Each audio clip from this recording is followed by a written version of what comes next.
खुदावंद यसु मसीह के ज़िंदा और जलाली नाम में आप सबकी सलामती हो। मेरा नाम पादरी उबैर असलम है और मेरा ताल्लुक़ गुजरांवाला से है। गुजरांवाला में मैं FGA फुल गॉस्पल असम्बली के प्लेटफॉर्म में काम कर रहा हूँ।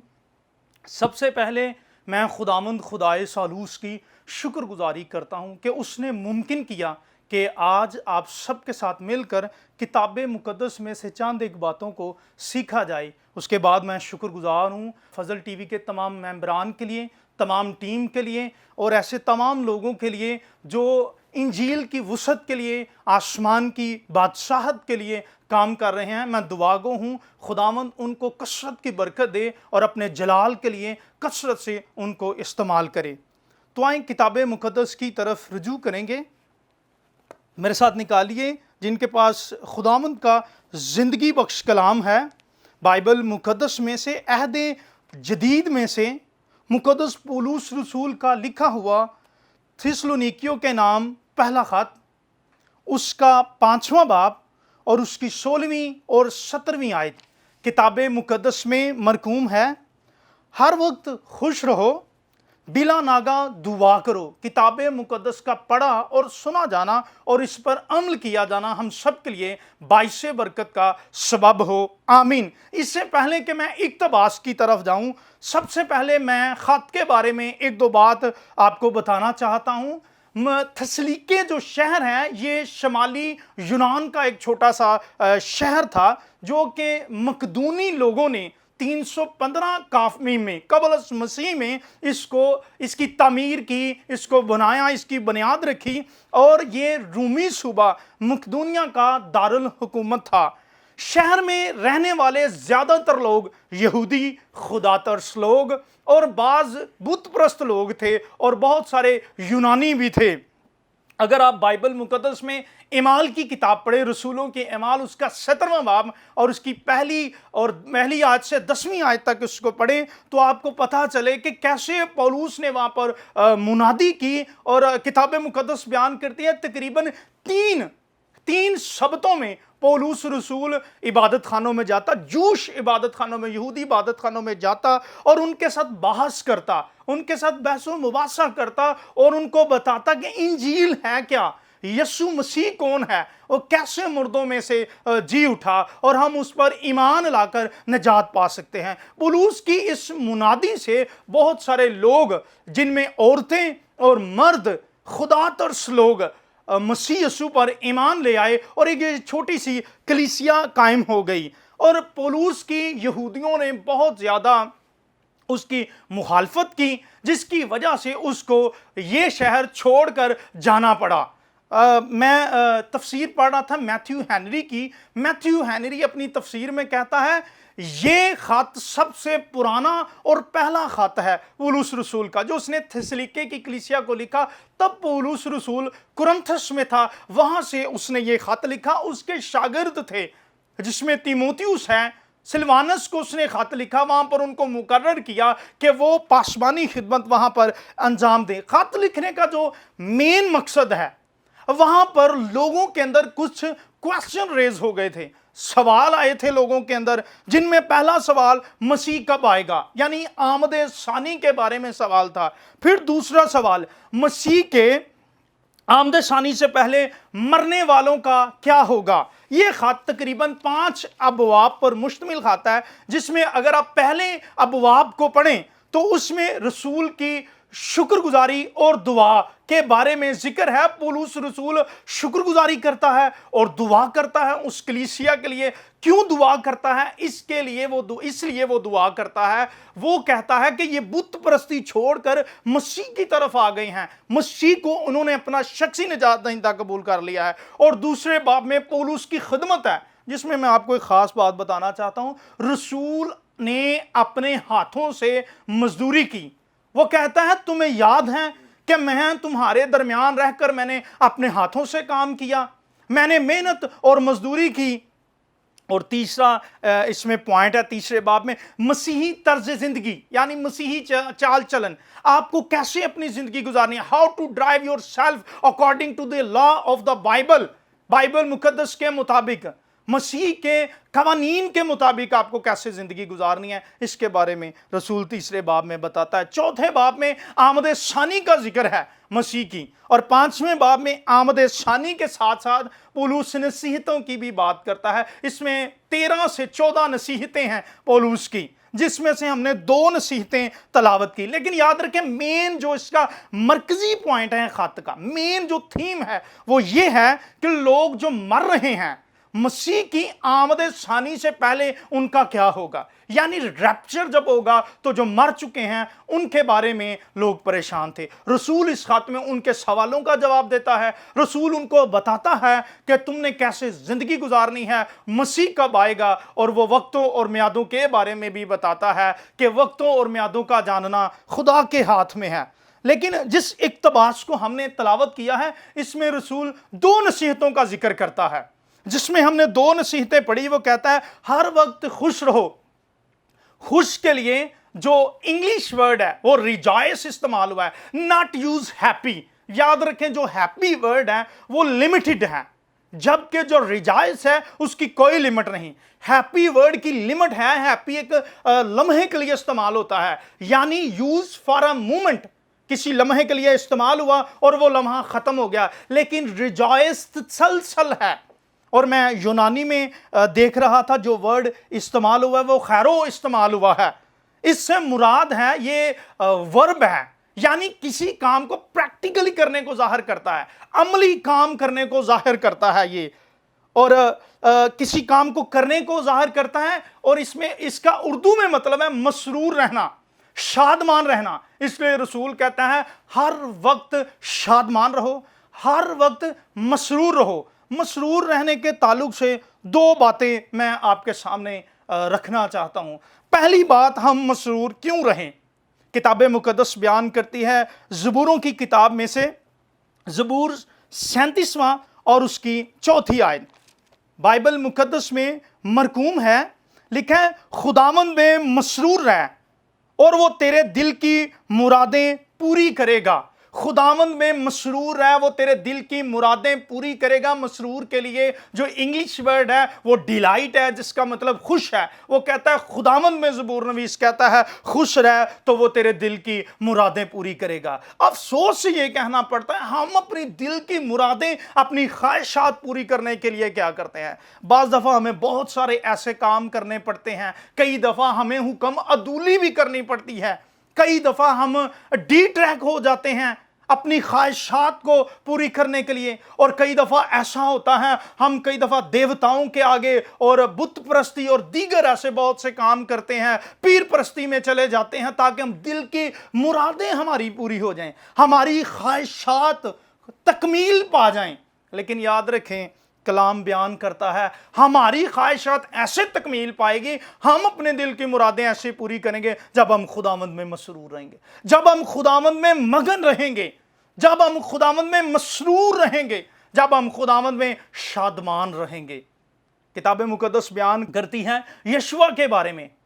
यशवा को खुदा ने कहा शरीयत की यह किताब तेरे मुंह से ना हटे, बल्कि दिन और रात तेरा इसी पर ध्यान रहे, तब ही तुझे इकबाल मंदी की राहें नसीब होंगी और तू कामयाब नहीं बल्कि खूब कामयाब होगा। यानी सक्सेसफुल, कामयाबी, ख्वाहिशातों की तकमील ऐसे होगी जब हम खुदावंद में क्या रहते हैं? मसरूर रहते हैं। जब हम खुदावंद में मसरूर रहेंगे तो खुदा हमारी ख्वाहिशात को क्या करेगा? पूरी करेगा। और दूसरी बात मैं आपके सामने रखना चाहता हूँ, बाइबल मुकद्दस में से यशाया नबी का सहीफ़ा, उसका 61वां बाब और उसकी 10वीं आयत, यहाँ पर कलाम बयान करता है, मैं खुदावंद से बहुत शादमान होऊंगा। कहता मैं खुदावंद बहुत शादमान होऊंगा, मेरी जान मेरे खुदा में मसरूर होगी। आगे वजह बयान करता है क्यों मेरी जान खुदावंद में खुश होगी। वो कहता है क्योंकि उसने मुझे नजात के कपड़े पहनाए हैं। वो कहता है इसलिए मेरी जान शादमान होगी, मेरी जान खुदावंद में मसरूर होगी, खुश होगी। उसने मुझे क्या किया है? नजात के कपड़े पहनाए हैं। दुनिया ये कहती है, जो शख्स आता है दुनिया में नंगा आता है, नंगा चला जाता है, लेकिन कलाम बयान करता है जो कोई मसीह यीशु पर ईमान लाता है, खुदावंद उसको निजात के कपड़े पहनाएगा। खुदावंद उसको निजात के कपड़ों से उसको नया कर देगा, उसको नंगा नहीं रहने देगा। याद रखें, बाइबल बयान करती है जितने आदम की नस्ल से हैं सबके अंदर गुनाह पाया जाता है। रूमियों का मुसन्नफ कहता है सब ने गुनाह किया और खुदा के जलाल से महरूम रहे। सबके ऊपर गुनाह के कपड़े हैं, लेकिन हम खुदावंद में इसलिए मसरूर रहेंगे क्योंकि खुदावंद ने हमें क्या किया है, निजात के कपड़े पहनाए हैं। अगर आप हिजकियेल की किताब पढ़ें तो वहां पर लिखा है खुदा बनी इस्राएल कौम को कहता है, ऐ बनी इस्राएल कौम, ऐ इस्राएलियों, मैंने याद करो मैंने किस तरह तुम्हें पाक किया, मैंने तुम्हें नया किया, साफ कर दिया, तुम्हारे गुनाह मिटा दिए।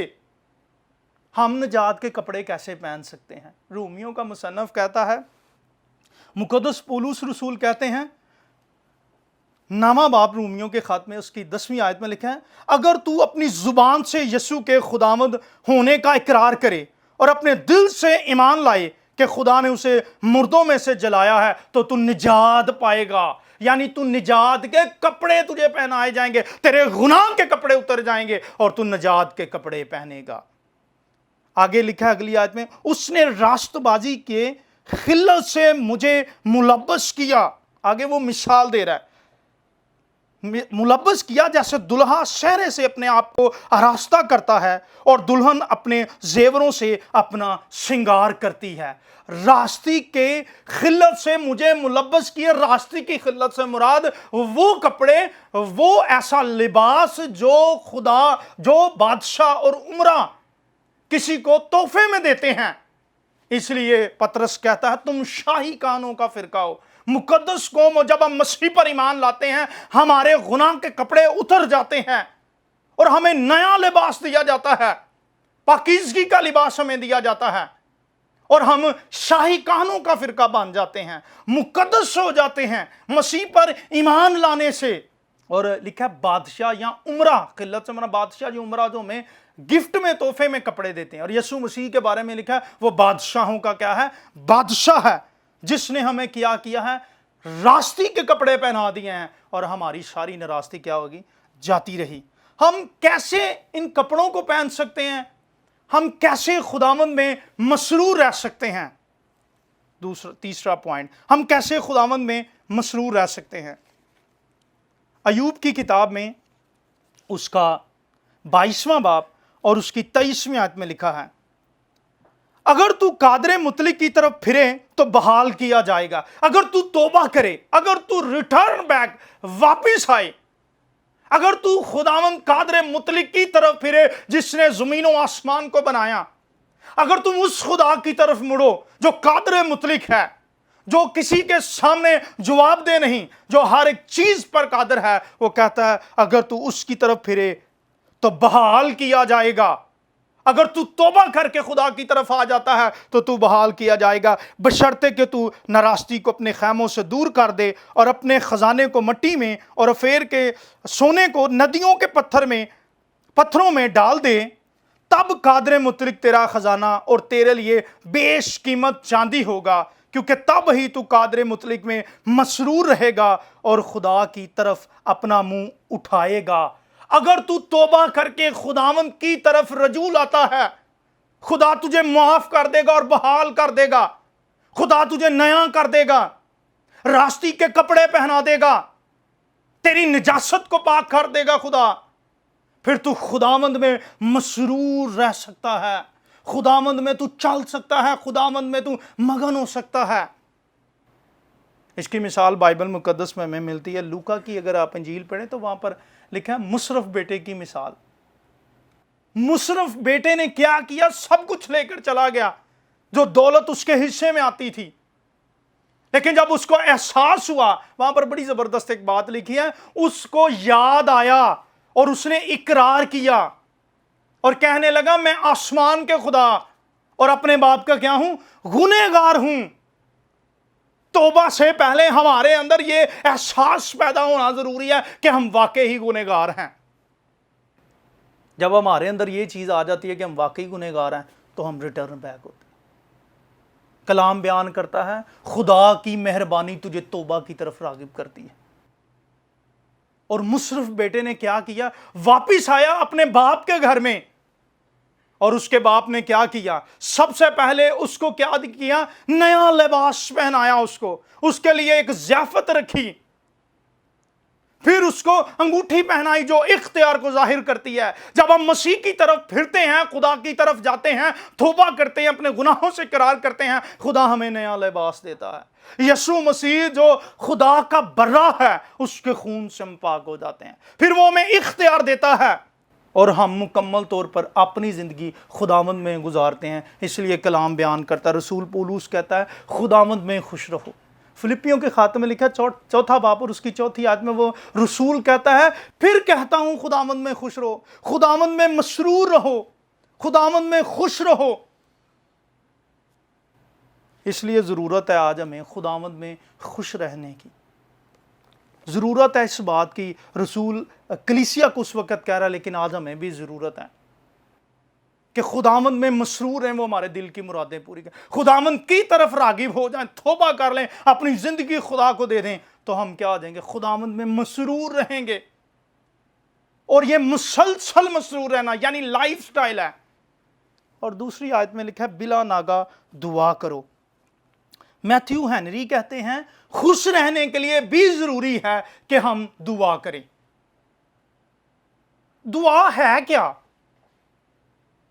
یہ خاص بات ہے، بہت سارے لوگوں کو دعا کے بارے میں نہیں پتا۔ دعا کرنا خدا سے باتیں کرنے کا نام ہے، دعا اپنے آپ کو تبدیل کرنے کا نام ہے۔ ڈی ایل موڈی خدا کے بڑے اچھے خادم تو انہوں نے کہا یسوع مسیح نے اپنے شاگردوں کو یہ نہیں سکھایا ہاؤ ٹو پریچ، بلکہ یہ سکھایا ہاؤ ٹو پرے۔ بلی گراہم نے کہا دعا جو ہے وہ کمیونیکیشن کا نام ہے، رابطے کا، کنیکشن کا نام ہے، خدا سے رابطے کا نام ہے۔ مجھے کسی ایک شخص نے سوال پوچھا، کہتے پادری صاحب ہماری کتنی نمازیں ہیں؟ تو میں نے کہا آپ گھر میں اپنے والد کو، اپنے باپ کو کتنی بار بلاتے ہیں دن میں؟ اس نے کہا 24 آورز، جب مرضی میں بلا سکتا ہوں اپنے باپ کو، وہ میرا باپ لگتا ہے۔ میں کہا خدا بھی ہمارا باپ لگتا ہے۔ خداوند مسیح نے کہا جب تم دعا کرو تو کہنا اے ہمارے باپ، وہ آپ کا باپ، آپ 24 آور جب مرضی دعا کر سکتے ہیں، اس کو پکار سکتے ہیں، اس کے ساتھ باتیں کر سکتے ہیں۔ بائبل میں جو کانسیپٹ ہمیں دعا کا ملتا ہے وہ پیدائش کی کتاب اور پیدائش کی کتاب اس کا 3 باب اور 26ویں آیت میں ملتا ہے۔ وہاں پر سب سے پہلے لکھا ہے وہ یہوہ کا نام لے کر کیا کرنے لگے؟ دعا کرنے لگے۔ عبرانی میں دعا کا مطلب ہے شال اوڑھ لینا، چادر اوڑھ لینا۔ اس لیے اب کلام بیان کرتا ہے جب دانیل کو پتا چلا کہ اس کو شیروں کی ماند میں پھینکا جائے گا تو اس نے کیا کرنا شروع کر دیا؟ دعا کرنا شروع کر دی۔ مسلسل وہ خدا کے حضور جھک گیا اور لکھا حسب معمول کے مطابق۔ یہ تو مراد ہے وہ دعا کردا سی 3 ٹائم تے ڈیلی کردا سی۔ اسی کدوں دعا کرنے ہیں؟ جب مصیبت آ جاتی ہے ہم تب دعا کرتے ہیں، جدوں بیماری آ جاتی ہے، کمزوری آ جاتی ہے، پھر سانو خدا یاد آتا ہے۔ لیکن وہ لکھا حسب معمول کے مطابق خدا کے حضور جھکتا تھا۔ اس لیے کلام بیان کرتا ہے، دانیل کے صحیفے میں لکھا ہے وہ خدا سے التجا دعا کرنے لگا، اس کو پکارنے لگا، اور جب اس کو شیروں کی ماند میں پھینکا گیا تو کلام بیان کرتا ہے شیروں کے منہ بند ہو گئے۔ اس کی وجہ کیا تھی؟ خدا کی حضوری، اس کی پریزنس کی چادر اس پر آ کر ٹھہر گئی اور شیروں کے منہ بند ہو گئے۔ ضروری یہ ہے ہم کتنی دعا کرتے ہیں، ہماری زندگی میں ہم کتنی دعا کرتے ہیں، اور آج ہمیں کتنی دعا کرنے کی ضرورت ہے۔ کتاب مقدس بیان کرتی ہے یسوع مسیح کے بارے میں ڈے نائٹ وہ پرے کرتا تھا۔ متی کی انجیل میں لکھا ہے 26واں باب اور اس کی 41ویں آیت میں لکھا ہوا ہے جاگو اور دعا کرو تاکہ آزمائش میں نہ پڑو۔ اس سے مراد یہ ہے کہ آزمائش آ سکتی ہے، اس لیے ہمیں کیا کرنے کی ضرورت ہے؟ دعا کرنے کی ضرورت ہے۔ خدا کے خادم ہیں بڑے اچھے جون ہیگی نے کیا کہا ہے؟ کہتا ہے prayer less Christian is a power less Christian. جو دعا نہیں کرتا وہ ایسے ہی ہے جیسے پاور لیس ہے۔ کسی نے کہا مچ پریئر مچ پاور، لیس پریئر لیس پاور، نو پریئر نو پاور۔ آپ جتنی زیادہ دعا کرتے ہیں اتنی زیادہ قوت حاصل کرتے ہیں۔ کتنا آپ خدا کے حضور جھکتے ہیں، लोग मुसीबतों हैं, परेशानियों में हैं, बहुत सारे कर्सेस का शिकार हैं। आज हर तरफ हमें नज़र आता है कि लोग परेशान हैं, लेकिन कोई भी दुआ करने के लिए तैयार नहीं। मुश्किल काम है, लेकिन रसूल कहता है, नसीहत है उसकी, कहता है बिला नागा कॉन्टीन्यूली प्रेयर, आपको डेली दुआ करने की ज़रूरत है, मुसलसल खुदा के हुजूर बैठने की ज़रूरत है। थॉमस रेनर कहता है जब हम दुआ करते हैं तो खुदा का पाकरू हम पर जुम्बश करता है और फिर हम तब्दील होते जाते हैं, हम नए होते जाते हैं। दुआ हमें तब्दील भी करती है। इसलिए आज मैं आपको चैलेंज देना चाहता हूं, सबसे पहली बात कि आप खुदावंद में मसरूर रहें। अगरचे आप बीमारियों कमजोरियों में हैं, अगरचे हालात आपके खिलाफ हैं, तो खुदावंद में आप मसरूर रहें, वो आपको शादमानी बख्शेगा। अगली बात लिखिए, बिला नागा दुआ करें, यानी कॉन्टिन्यूली प्रेयर, जिसमें किसी किस्म की भी कोई ऐसी छुट्टी नहीं है, किसी किस्म की ऐसी रुकावट नहीं। बीमारी कमज़ोरी और जैसी भी आप कंडीशन में हैं, आपको दुआ करने की ज़रूरत है। खुदावंद इस कलाम के वसीले से हम सबको बरकत दे, आमीन। मैं दुआ करना चाहता हूँ तमाम मेंबरान के लिए, फजल टीवी के तमाम टीम के लिए। आए हम दुआ करें। खुदा बाप, मैं तेरी शुक्रगुजारी करता हूँ सारे प्रोग्राम के लिए, खुदावंद आज के कलाम के लिए। सुना गया कलाम हमारी ज़िंदगी में 100 गुना फल है। कादर मुतलिक मैं मिन्नत करता हूँ, अपने लोगों को कसरत की बरकतें, जो इंजील की वुसअत के लिए, आसमान की बादशाही के लिए काम कर रहे हैं, ताकि लोग तौबा करें। खुदावंद यसू मसीह, तुझे अपना शख्सी नजात दहिंदा कबूल करें। इनके वसाइल पर तेरी बरकत चाहता हूँ, अपने लोगों को कसरत की बरकत दे, यसू मसीह के नाम में।